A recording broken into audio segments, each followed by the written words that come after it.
What I am really looking forward to is an explosive offense, and I'll tell you how they can do it, and it involves Quinshon Judkins.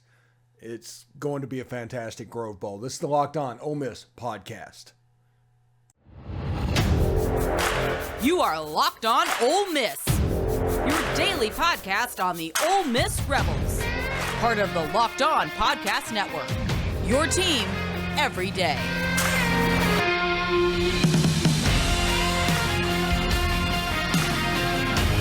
Welcome to the Locked On Ole Miss podcast, your team every day. Thanks for making the Locked On Ole Miss podcast your first listen. We are free and available wherever you get your podcast, including YouTube. Give subscribe there. We would appreciate it very much. As our everydayers that listen to the show consistently can attest to you, I have said throughout that this offense has a chance to be special. Not that this offense will be special, that this offense has a chance to be special. And that is an important distinction that fans need to understand. But the weapons around here, it all starts, I know you're expecting me to say Jaxson Dart, but it all starts with Quinshon Judkins. Everybody is going to line up next season with the idea that they are going to start Quinshon Judkins. The type defense that we saw against Texas Tech, against Mississippi State, that is what they are going to do on the regular. That's just the way it is. They are going to stop Quinshon Judkins number one on their list. So you're saying, okay, Steve, we know that. That's what they did last year. We were not successful last year. Why do you think this offense is going to be explosive? Well, namely because of the improvement that everybody is saying that Jaxson Dart is making. I think he has a chance for a Matt Corral 2020 type year minus the 6 interception game. If you look at Matt Corral's numbers in 11 games in 2020, video game numbers. He just needs to avoid the disaster games and he'll be fine. Lane Kiffin said during practice Tuesday or after practice Tuesday that Jaxson Dart this spring has only thrown 1 interception. That is important to see. I will be watching the Grove Bowl intently to see if he is using the middle of the field. I don't care about stats. I don't care about scores. I care about the eye test in a Grove Bowl. That's what you want to see. You want to see individual players making strides for doing something that they were not doing last year. That's what spring's for. It's about development. It's about making yourself more competitive than last year. That's the reason when people do the blue blood thing and go from year to year, it's kind of foolhardy.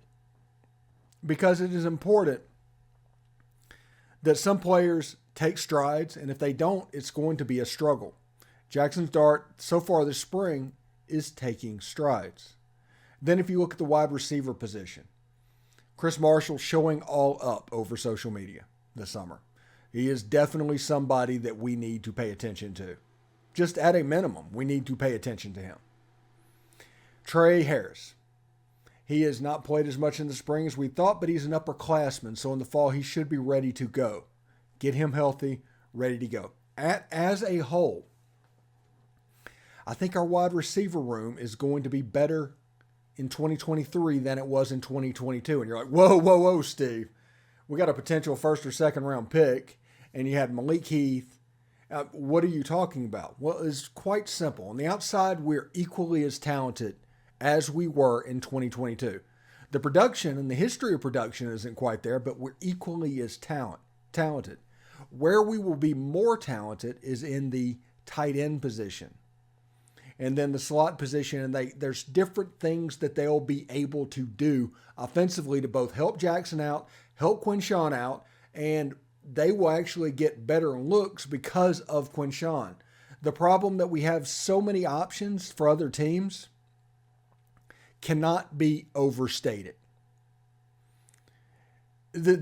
I'm telling you, this offense has a chance to be next level.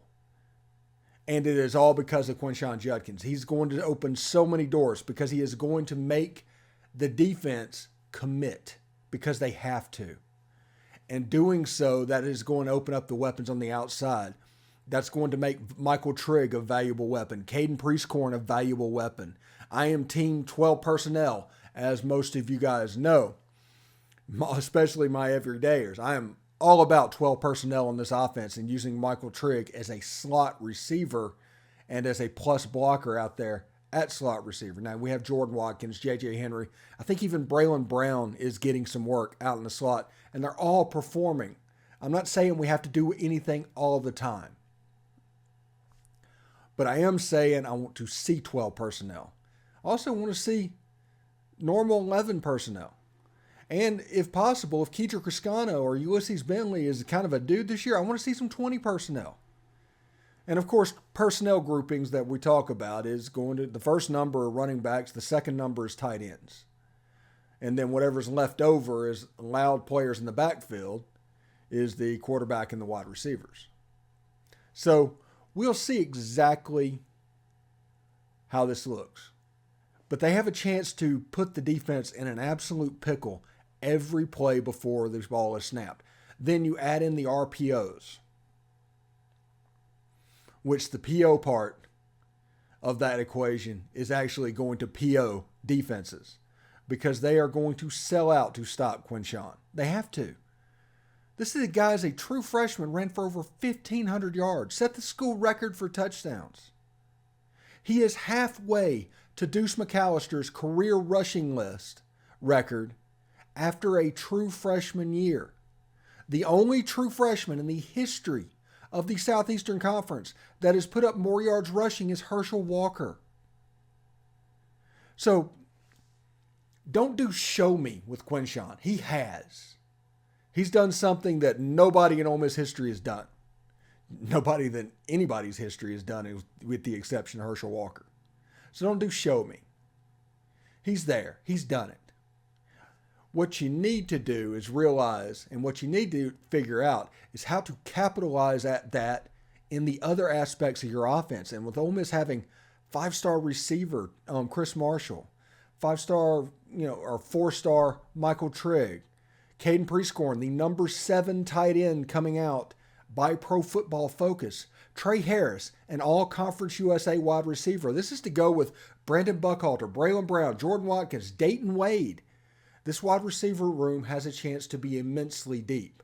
And they're going to have a chance to be really successful because of what Quinshon brings to the table, what he's going to force the defense to take care of.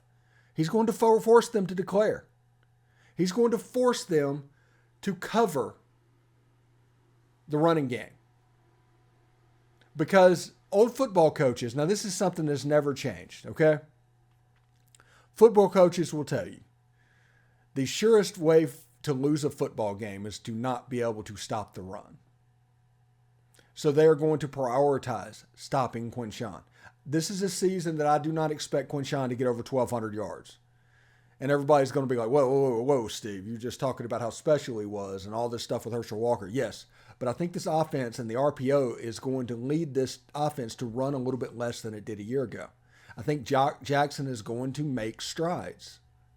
I think he is going to have the middle of the field. He's going to torture linebackers. And because of that, and them having to declare, this offense has a chance to be really, really special. I mean, it's repetitive. It's stuff that I've said all spring. It's everything you could want from Ole Miss's offense. It's there. There's literally 4 stars all over the field. And everybody's going to say, what about offensive line? Well, that's a good point. That is actually a fantastic point. But I do not think that losing one offensive lineman is going to make that much difference, especially somebody that you move from tackle to guard. Now, I'm not saying he's a bad player, and I'm just saying he's replaceable. He's not Laramie Tunsil. He's good. He's not Laramie Tunsil. So this is what you need to understand about the offensive line. And everybody's going to say we didn't pass protect last year at a level that we should have. And technically that's true. But this is what you need to understand. And my everydayers, again, are going to recognize this all together. The run blocking and RPOs, every pass play is a run block. So the quarterback, it is inherent of him. He needs to do it to get rid of the ball quickly, it needs to get out of his hand and to somebody that needs to play. Bill Flowers, who has come on our show and talked about the quarterback's need to get rid of the football and not turn over the ball, and whoever does that is going to win the job. Well, we just hear that Jaxson Dart's thrown one interception this spring, and it makes sense why he is sitting number one at the moment. But when Jaxson Dart holds the football too long, he has a tendency to want to make big plays. That's the way he's wired. That's the way he operates. But in this RPO offense, that puts the offensive line at a disadvantage. A run block, you can get away with holding it for just a little bit, but that ball needs to come out. It is why the middle of the field is so important, because it can keep those linebackers at bay. So understand what's going on with the linebackers. Understand what's going on with the defensive line, offensive line. And realize that when a player puts pressure on the quarterback, it's not always the offensive line's fault. Sometimes it's the wide receiver's fault. Other times it's the quarterback's fault. And it's not just a simple thing of, hey, the left tackle is not doing his job. There was a pass rush that got through. No, we do not know the whole story. It's one of the reasons that Pro Football Focus rankings is an absolute joke. Now, they use it just like the On3 NIL valuations. They're all made up numbers to get people talking. But that doesn't mean they're anywhere accurate. Might be accurate for what they want, not necessarily accurate overall. So just understand that whenever you see numbers. I can get on here and say that Jaxson Dart's worth this much money and say that over and over and over again. Eventually you'll believe it, but where did that come from? So just realize what's going on with the valuation. So it should be really, really interesting. Ooh, we moved past the break for a second. Anyway, let's take it right now. Coming back from the break, we're going to talk about the basketball transfer portal and 3 players whose names might be watchable moving forward. We'll tell you about that in just a second. But right now, I do want to tell you, today's show is brought to you by Built Bar. If you're looking for a delicious snack, and if you're like me and want to make a healthier snack choices, but you don't want to compromise taste, I've got just the thing for you. Built Bars and Built Puffs. Built Bars are healthy and taste amazing. Seriously, they taste so amazing you want to think they're good for you. So you got to try this. What makes them so good? Well, for starters, they're covered in 100% real chocolate. Dark chocolate. That's right. Real dark chocolate. And they come in unbelievable flavors like churro, peanut butter brownie, and cookies and cream. I'm not sure how Built does it, but all these bars taste like a candy bar while maintaining amazing macros. What's even better is they're healthy for you. 130 calories, 14 grams of sugar, 17 grams of protein. And now you don't need to wait for a box. For years, you've been telling you about ordering Built Bars at Built.com, and now you can get them at your local Walmart or Sam's Club, while you can still get your specialty flavors at Built.com. That's right. Head to your nearest Walmart today. Walk to the pharmacy section and grab yourself a box of Built Bars. You can pick up a 4-bar box of cookies and cream, double chocolate, or coconut puffs. If you're close to a Sam's Club, you can run in and grab a 13-bar box with our hit flavors, brownie batter puffs and churro puffs. And you will thank me later. It's Built.com. For years, we've been telling you to go to the website. Now you can go to brick and mortar stores, but you can also go to Built.com and pick up exactly what you want. Go to Built.com and just do that. You will not regret it. Seriously. Anyway, thank you for making the Locked On Ole Miss podcast your first listen every day. We are free and available wherever you get your podcast. Your team every day. That is our mantra, and our everydayers can attest to it. Seriously. Anyway, we're going to move on to the basketball transfer portal right now with 3 names that potentially you need to pay attention to. And those 3 names, we'll start with Jamarion Sharp. He is let's say a tall center out of Western Kentucky. He's averaged 7 points a game, 7 rebounds, 62%, but he's been consistently over 4 blocks a game for both of his years in college. Now, he is not a muscular person. He is listed on ESPN as 7'5", 235 pounds. I've seen him as low as 7'2", and 220 pounds. Either way, that is really, really skinny. But when you look for rim protectors, can't really get around what he can provide. If he can give you anything offensively, that's absolutely fantastic. He's not the greatest free throw shooter in the world, as most of these big players are not, but we'll see exactly how that goes. I'm pretty excited about Jamarion Sharp, and crystal balls I think have flown in from on 3 or something like that. There was a tweet that I retweeted that had that about a crystal ball for him. So that's a name you probably should pay attention to. The next name that you probably should pay attention to is Quez Glover, shooting guard out of Samford. He's a player that over the last 2 years, and it looks like he spent the last 2 years at Samford, and his first year he averaged nearly 20 points a game. This year he averaged nearly 15. This year's three-point percentage was close to 40%. He's kind of a scorer. Heavy assist guy. His junior year, he averaged 4.4, averaged 2.1 this year. His steal count went down this year, so he's kind of changed a little bit the way he plays. Before that, he signed with Florida out of high school and then moved on to Samford, and his game has developed pretty strongly. Now, I understand people are going to say, hey, what's with these underclassmen that go to G5 schools? Well, these G5 schools, it's not the same thing. People are going to put what happened last year on Kermit Davis signing those players. But the reality of it is, if they would have signed Miles Burns and a couple of shooters, we wouldn't be having this conversation. Miles Burns was a really, really, really good player. So we'll see exactly what they do as well. It should be really, really interesting. But Quez Glover from Samford, that is somebody that I've heard rumors that he might be on campus as we speak. We told you about Austin Neves out of Arizona State, who has already visited. We're also going to tell you about Arterio Morris, player out of Texas. He signed with Texas. He's 6'3", 190-pound point guard. Actually played some this year. He was a McDonald's All-American this time last year. And, he's just a good basketball player, it looks like. His scoring is not where it needs to be because he's honestly a freshman and he was playing at the Power 5 level. But he's somebody that would score 8 points against Kansas in the Big 12 championship game. Or, he might be able to score even a little bit more than that. He's a really good basketball player. And should he decide to follow Chris Beard to Ole Miss, he brings a lot to the table that can help Ole Miss out. Now, every one of these players, if you think about it, and everybody's going to get mad because of what Kermit did last year, they're kind of defense-first players. They can score the basketball. They're multifaceted players, but they're defense-first players. Jamarion Sharp, if he was not the defensive stalwart that he was, would not be getting a look right now.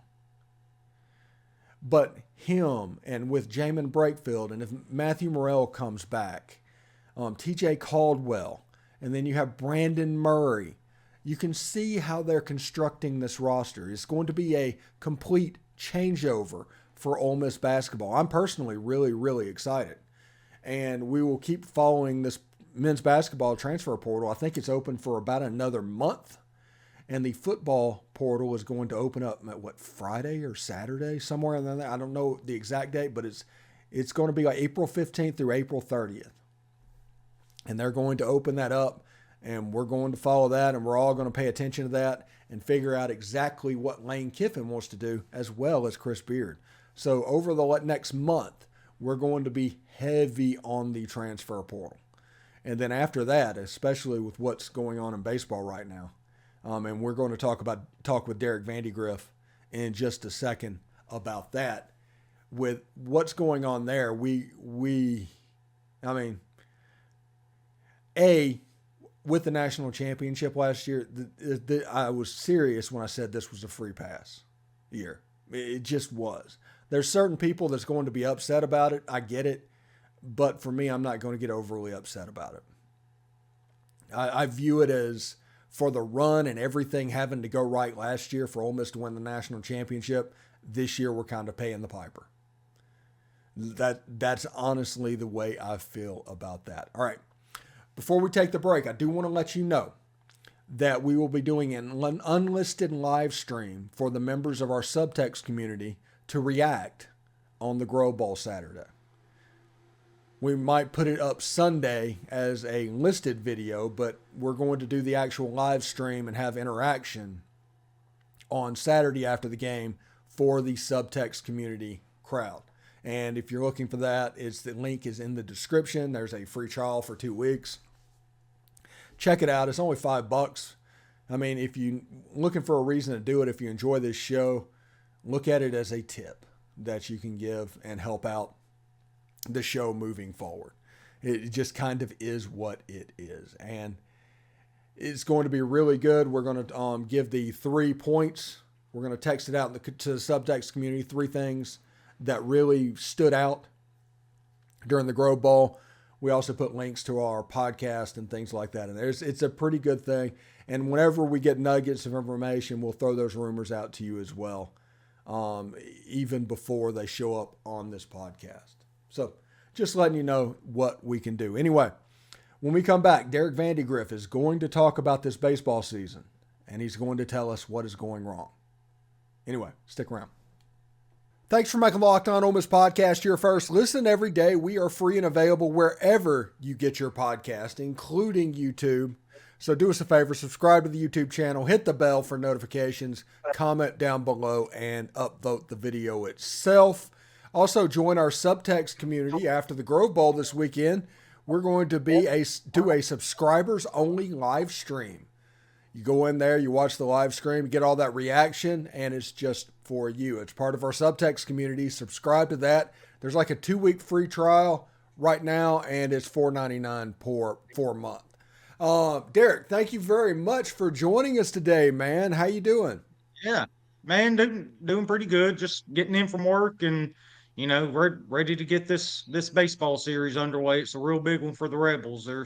They're really got their backs against the wall. Got to take 2 this weekend. Yeah, and before we get started, there's some weird rumor going around right now about some pitching injuries and some rumors out for the season. What's the latest that you've heard? Yeah, I mean, that's really nothing new with Ole Miss this year, right? Pitchers being injured, not available, stuff like that. Mike Bianco in his post-game press conference last night, he was talking about Braden Jones and Mitch Morrell not being available last night. It was, I believe with Braden Jones, it was something with his elbow. I don't know if it was, discomfort or a pain, something like that, but he wasn't available last night. And Morrell's apparently been dealing with back soreness that has kept him out several games this year, which you wouldn't really notice if you looked at his games pitched this year. Last I looked, he was the most used relief pitcher in the SEC. So, but he expects both of them to be back this weekend. Hopefully that's the case. This obviously isn't a pitching staff that can withstand too many more injuries. One more is probably more than we can handle right now. So hopefully that's the case. They're back this weekend. They've both pitched really well. Morrell, he's had his ups and downs, but like I said, he's pitched so much, you're eventually going to get hit in this league if you pitch that much. And Braden Jones has been absolutely nails for us, I've thought so far this year. So that's one guy that I would like to see get some more high leverage situations. And as long as the elbow's fine, I think that's one thing you'll see going into this weekend.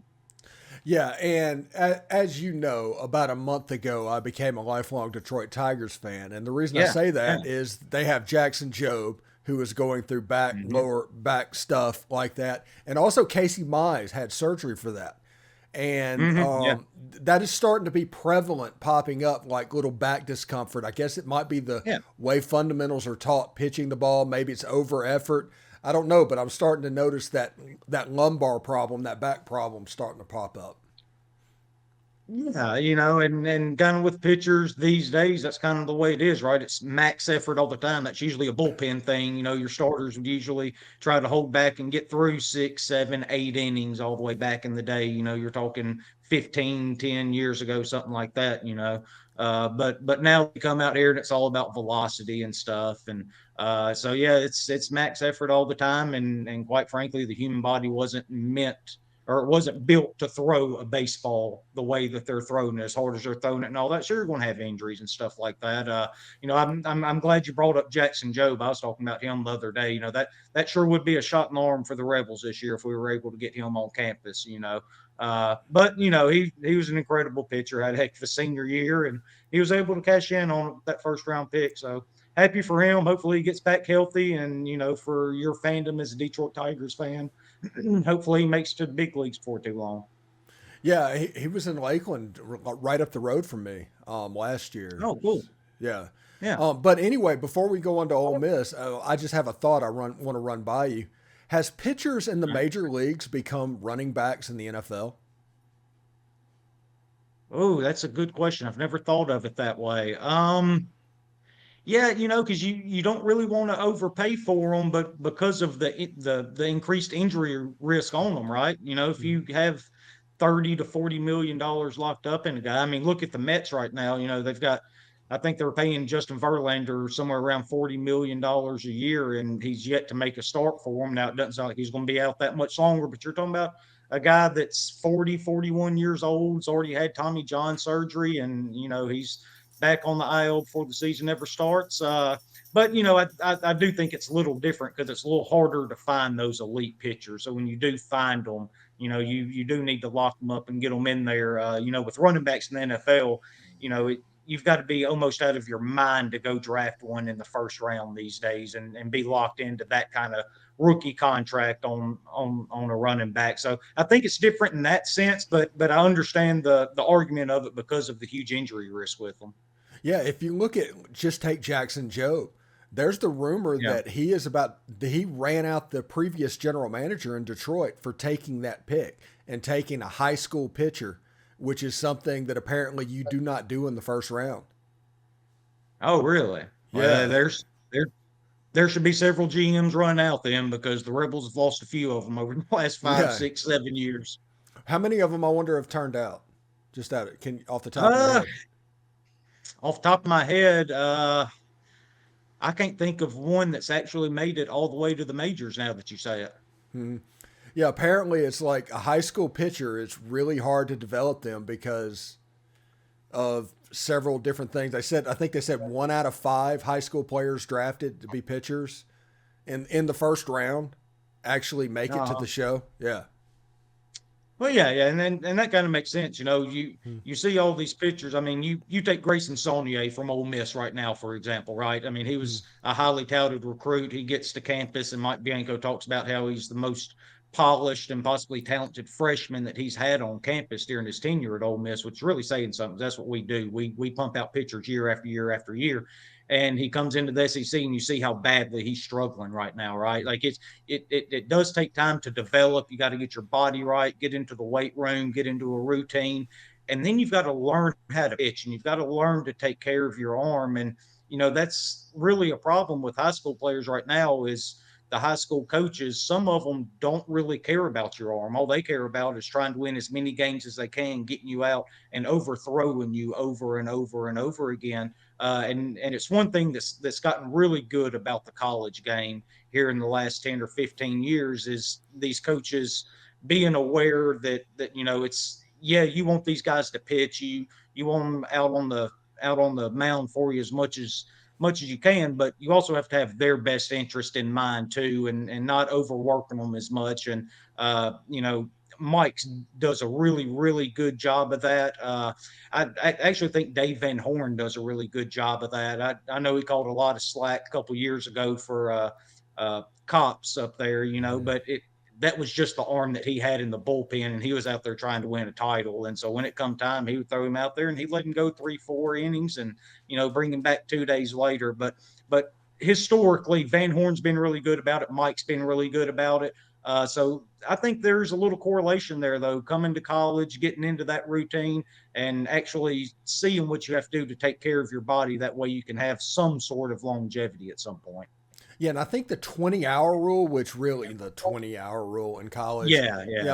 But compared to being a full professional straight out, the fact that you can't work and you actually have some free time to work, I think that kind of eases your arm into actually learning how to pitch. And maybe these high schoolers get into it and just max effort straight from the beginning, and they've shot, they've blown themselves up by double A. Mm-hmm. Yeah. That makes total sense. I hadn't heard that stat about the high school pitchers that you had told me earlier. So that's definitely interesting. But again, it does make sense because you see all these guys. You even look at Hoagland, right? He was not very good as a freshman at Ole Miss, and by the time he left, he ended up being a first round pick. He learned how to pitch. He learned how to dial it down a little bit, move the ball in and out, up and down, and pitchability is a real thing that nobody ever talks about with pitchers. It's not all about if you can throw it 98 miles an hour. Okay, let's go on to this season because I'm going to be honest, Derek. Right now, I am not very happy, optimistic. I will No. say this, but for anybody that's listening, Mike Bianco gets a pass for this year. If Ole Miss doesn't win Yes. another game, he's fine. Yeah. Because, Derek, Um, this run that Ole Miss went on last year, everything that happened, all the dominoes that had to fall into place, this kind of feels like this year Ole Miss is just kind of paying the piper a little bit. Well, yeah, and then if that's what we end up having to do, then fine, right? I mean, but it's not really that much different from last year. The difference so far is that we haven't found those two studs to put at the top of the rotation, and we don't really have much bullpen depth. And one reason we don't have much bullpen depth is because we don't have those guys at the top of the rotation, and Doherty's having to throw on Friday nights right now.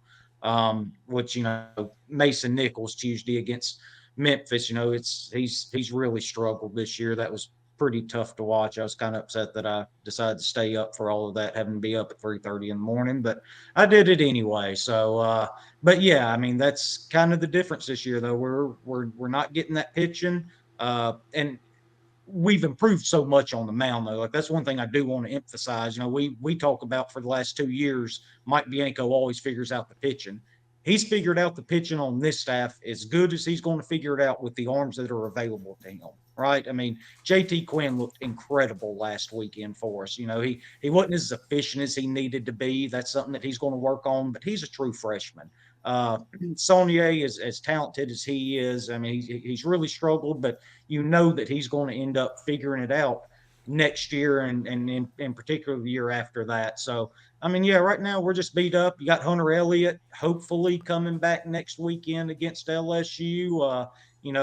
I would think that his role might hinge on what Ole Miss does this weekend, right? Because, I mean, look, if you don't take 2 out of 3 this weekend, then you're staring at, 3-12 going into a series against LSU. And I mean, you're just really looking down the barrel at that point. And somebody that already has a slight tear in the UCL, I mean, do you really want to throw him out there and risk losing him the rest of this year and all of next year, which is his draft eligible year on top of that, too? That goes back to looking out for the kid and looking out for the pitcher and what's in their best interest, right? So, big weekend for us, though. If we take 2 out of 3 this weekend, then I think we can turn it around. It's not going to be easy. We're going to have to get just it's as hot as we did last year to end up getting to 14, but the schedule lines up that way after we get past LSU. But it all starts this weekend, and we got to pitch the ball this weekend because Boise State can really hit it.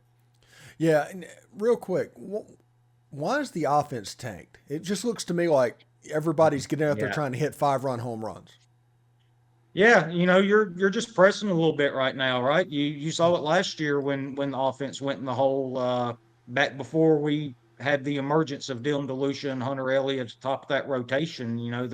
There's a lot of pressure on them if they have to score, 8, 9, 10 runs a game for us to win, and sometimes that still isn't enough. Just like Tuesday night, that one's still pretty fresh on my mind. That one hurts, obviously, but yeah, I mean, I think when you see like Xavier Rivas, for example, this weekend against State, I think you'll see a much more relaxed offense because of the back-to-back performances that he's given us so far. He's pitched really well in SEC play. He's proven he can get outs and that he can keep them in a game, and not only keep them in a game, but proven he's going to give you 5 or 6 good innings too. He's not going to blow through your bullpen right out of the gate either, right? So I think there's some confidence there. So the Saturday game, I think that'll be really interesting to watch to see if they're a little more relaxed at the plate with Rivas on the mound. And, these other 2 guys have got to gain that same kind of confidence from the offense so they can relax and, see the ball, hit the ball. That's just kind of what it comes down to. Before I let you out of here, why won't they just move Rivas to Friday? and just try and get that first game of the series. Yeah, I would. I wouldn't start Jack Doherty this weekend. I would keep him in the pen. And then I would start Revis on Friday. I would start JT Quinn on Saturday. And I'd figure out Sunday when I got there, right? But I'm going to try to take those first two games. And this would be a good weekend to do it, really, because you're not going up against that typical SEC ace, right? It's not like next Friday you're getting Paul Steens coming into Oxford. I mean, throw Revis out there. He can match up with any of Mississippi State's guys as much as they struggle throwing the ball. I would throw him on Friday, Quinn on Saturday, and I would let Jack Doherty do what he does best, and that's come in and give me 3 high leverage innings when I need it. With Revis, that would be, get through 5, maybe even 6, and then bring in Doherty to possibly close out the rest of it. And then again, Quinn and your entire bullpen, if Jones and Morrell are available this weekend, like Mike thinks they'll be, then, that's not a bad threesome to go into Saturday's game with to possibly take the series. And then you just go roll the dice on Sunday. You'll hop on your favorite sports book and see a 22.5 total run on Sunday between Ole Miss and Mississippi State, bet the over, and just see if you can't out-hit them at that point. Mm-hmm. Absolutely. And if this series does not go as well as planned for Ole Miss, next week there's a player coming into Oxford that has an over 600 on-base percentage 30 games into the season. I mean, I think and he's hitting over 500. Yeah. He's absolutely nuts, man. Dylan Cruz and Paul Steens, what they've got over there, for my money would be the top 2 picks in the draft that both had incredible years. Rebels are going to have their hands full, and we definitely don't need to go into next weekend saying, okay, we got to take 2 from the Tigers, because if we're in that position, we're in a whole lot of trouble. Yeah, and I'm looking at everything. I'm trying to will Jacob Gonzalez to the Detroit Tigers, but it looks like White Langford might be available. If the Pirates get a wild hair, maybe Dylan Cruz falls, because the Tigers have the third pick. There's no way the Pirates can pass over Dylan Cruz. There is no way. Well, even then, you got Wyatt Langford sitting there. Yeah, you've got Skeens from LSU, because the Tigers, I don't think, are going to they wouldn't take Skeens. I think he might go too. No. Yeah, but there's some good players available anyway. Anyway, Derek, thank you very much for stopping by. And everybody, thanks again for making the Locked On Ole Miss podcast your first listen every day, your team every day. Make sure you check out our brand new podcast, Locked On College Basketball. Everything you need to know about college basketball in one place. Plus, you get to hear from big-name experts, insiders, coaches, and players. Locked On College Basketball. It's available on YouTube and wherever you get your podcast. And everybody that's listening to this show, especially our everydayers, the people that listen every single day, thank you very much. And thank you, Derek, for stopping by and dropping a little knowledge on Ole Miss baseball and baseball just in general, man. No problem, man. I appreciate it. Yeah, just to let everybody know, on the After Dark brand channel that we have, Derek Vandegrift going to have an Ole Miss baseball podcast, but sooner rather than later. So tune in for that as well. Subscribe now if you haven't already. So yeah, excited to get that started. Yeah. Derek, take care, buddy, and I will talk to you next week, man. All right, man. Hi, Toddy. Howdy, Toddy.